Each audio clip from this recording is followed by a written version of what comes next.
In my previous video, I showed you how to study like Japanese students. But do you know who can actually give the Japanese a run for their money? Biharis. Seriously, if Japan has anime, discipline, and bullet trains, Bihari has something even more powerful, Jugaad. The ability to find a solution no matter what resources you have, to work around problems instead of being stopped by them. So today I am going to show you 3 Bihari techniques and how you can use them to study like Bihari students. Let's begin. Number 1. Steal your answers. One of the key things we can learn from Biharis is stealing. Think about it. Why spend 30 minutes creating an answer from scratch when a topper has already written a perfect one? So don't make your own answers, steal them. Now before your teachers report this video to the principal, let me explain. I am not talking about sitting in an exam.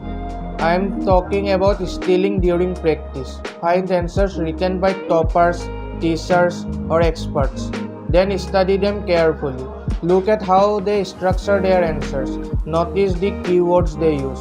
Observe how they explain concepts and organize information. Then close the book and try to reproduce the answer from your memory.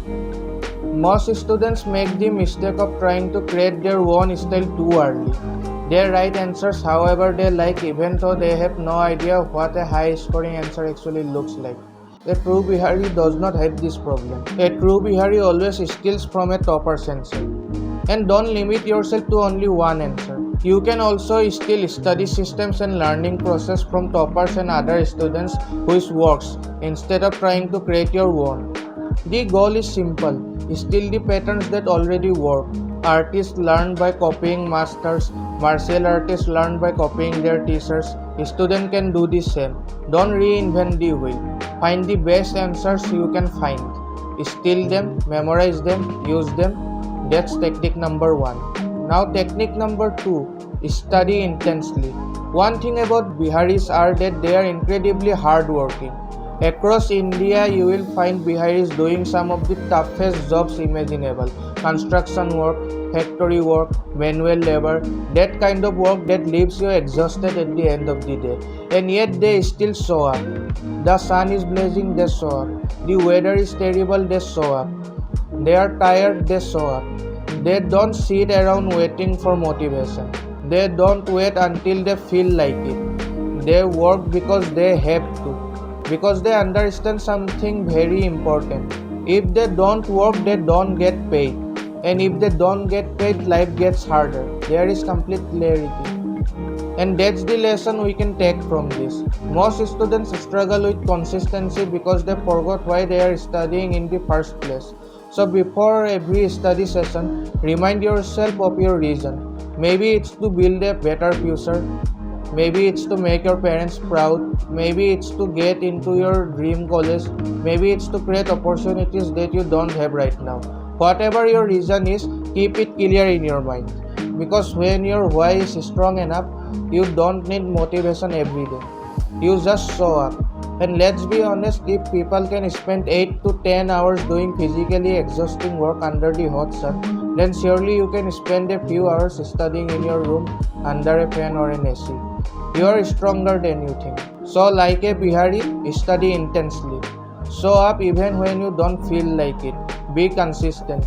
Know your why and then get to work. Now the third technique. Find your Jugaad. If there's one thing Bihari peoples are known for, it's Jugaad. No matter how difficult the situation is, no matter how limited the resources are, somehow they always find a way. They don't sit around complaining about why something can't be done. They focus on figuring out how it can be done. The same mindset can be applied to studying. A lot of students panic when exams are close. They look at the huge syllabus, they have not prepared enough and immediately give up. They spend more time worrying about the exams than actually preparing for it. But a Bihari style approach would be different. Instead of panicking, find your Jugaad. If your exam is only a few days away, don't waste time trying to study everything. That's impossible. Focus on the topics that give the biggest results for the smallest amount of effort. Use the 80-20 rule, also known as the Pareto principle. In many exams, a small portion of the syllabus often produces a large portion of the marks. Your job is to identify that portion and attack it first. Look at previous year question papers. Find the questions that keep appearing again and again. Pay special attention to recent papers because examiners often follow similar patterns. If a topic has shown up repeatedly over the last few years, there's a good chance it's important. Study high weighted chapters before low weighted ones. Learn the concepts that can help you answer multiple questions instead of spending hours memorizing tiny details that may never appear in the exam. This does not mean being lazy, it means being strategic. Anyone can work hard when they have unlimited time. The real skill is knowing how to get the maximum results when time is limited. So if you are behind on your preparation, don't waste energy complaining about it. Don't panic. Don't freeze. Find your Jugaad. So if you want to study like a Bihari, remember these 3 principles. First, steal the answer, not by sitting in the exam, but by learning from people who have already succeeded. Copy the answers of toppers, learn from their mistakes, and use what already works instead of reinventing the wheel. Second, study intensely. Stop waiting for the motivation. Show up every day, put in the hours, and do the work whether you feel like it or not. Third, find your Jugaad. When you are short on time, don't panic. Focus on the most important topics, study previous year questions, look for the smartest ways to maximize your marks. That's the entire method. Simple, practical, effective.